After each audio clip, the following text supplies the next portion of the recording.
just like always, let us talk about how to make a proper build, a proper character build on No Rest for the Wicked. One thing that you need to have in mind, yes, there's actually cool weapons out there.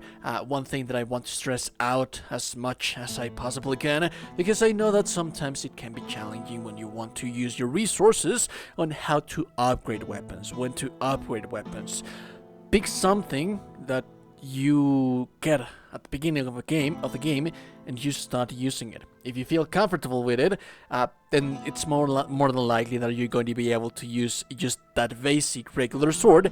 And we do have kind of a loot system as the one in, like, for example, regular ARPGs, like in Diablo, for example.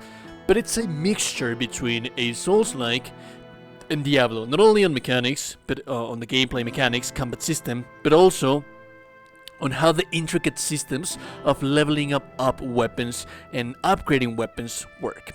So that being said, today we'll talk about stats, how they're going to affect. Thankfully enough, everything is just so streamlined and forward. And how do we get our weapons better? How do we take advantage of the scaling weapon system, which I'm happy to say that it works quite a lot similar to Souls-like, for example, to Dark Souls, but it's a little bit more beginner friendly. It's a little bit more easy to understand and to take advantage of all of the assets that we're going to have right here.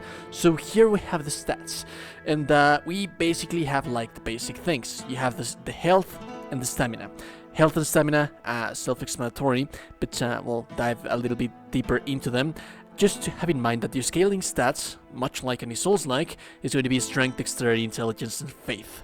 These are the stats that are going to mainly be the main damage dealers, per se, of the weapon that you're going to be using, that you want to be using, that you want to upgrade, right?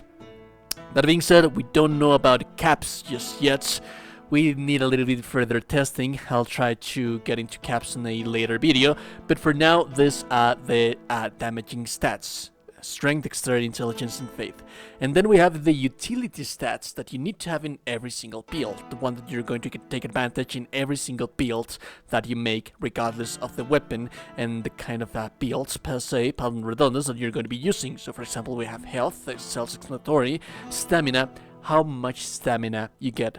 This doesn't determine that much how fast does it regenerate. That's dictated by the armor, by the gear, by the enchantments that you have in your gear.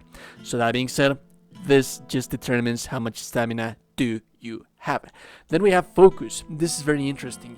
This is what, if you played Elden Ring, this is the equivalent of mind, for example, that would allow you to use special attacks that the weapons have. That being said, weapons have special attacks, and you can change the special attacks of the weapon, much like you would see in Ashes of War in Elden Ring. So this is going to dictate how much focus points are you going to get, and how many attacks using focus points you're going to be able to do. Remember that this regenerates whenever you deal damage to things. And then we have equip load, which is very much important. This is also tied up with the enchantments that you have on your weapons. Like, for example, you can see here that my weapon, my weight class right now, it's heavy. And you should never want to be doing, you have this, we have like 3 thresholds right here. You have the light one right here, you have the medium one right here, and then you have the heavy one right here. This is very important. The thing is that your gear also plays a part in this. As you can see, I have no better shield than this one. I'm going to change it as soon as I can, but as you can see, my shield says that the equip load is decreased by 29%. That is one of the crappiest debuffs that you want to have in your gear. And as a matter of fact, if you can have gear that is not going to have a debuff, then that's all the better. But there's also going to be, like, for example, gear that is going to decrease the item weight by a certain percentage. So this is something that you should always be looking for. But just to have in mind, that doesn't necessarily neglect that the equip load is very much important, so that you can be changing in between each other. How much are you going to manage things? You don't want to be heavy, because dodging is very important in this game. Stamina regen is very important in this game, so you should never want to be heavy. Always try to stay below that little threshold that we have right there. And then finally, we have the weapon scaling system, which is, like I said, very much like you would see on a Souls game, on a Dark Souls game, but here it's a little bit more streamlined, and it's a little bit more diluted, because it's not that confusing. Everything is just straightforward in front of you. So for example, my sword right here. As you can see, it says that it scales with strength, with the symbol of strength. When you go into the character sheet, you will see that I have a base weapon damage of 14, and my scaling attribute bonus that I'm getting from my strength, it's 3. It's strange that we don't have the numbers right here, like the letters like S kind of scaling, A scaling, B, B plus, B minus. So I'm guessing that, yes, that is a little bit more to not confuse newcomers that much. But as you can see, the system inside of the game, below the rocks, below the iceberg, it's still here. So some weapons are going to definitely have a better scaling than some other weapons. So as you can see, I have 16 strength points. Even though that I do have 16 strength points, I am only getting an attributes point into strength for 3.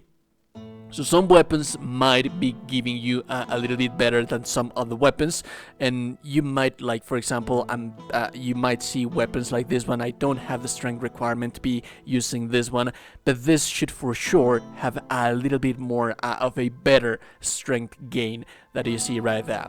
Now, that is the weapon scaling system. Depending on the weapon that you want to be using, it's always going to be the stat right there. And also remember that there's like quality weapons.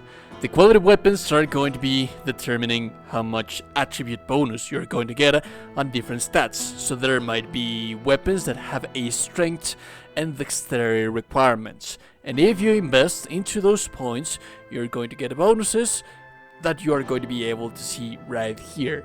Like I said, it is a little bit more streamlined.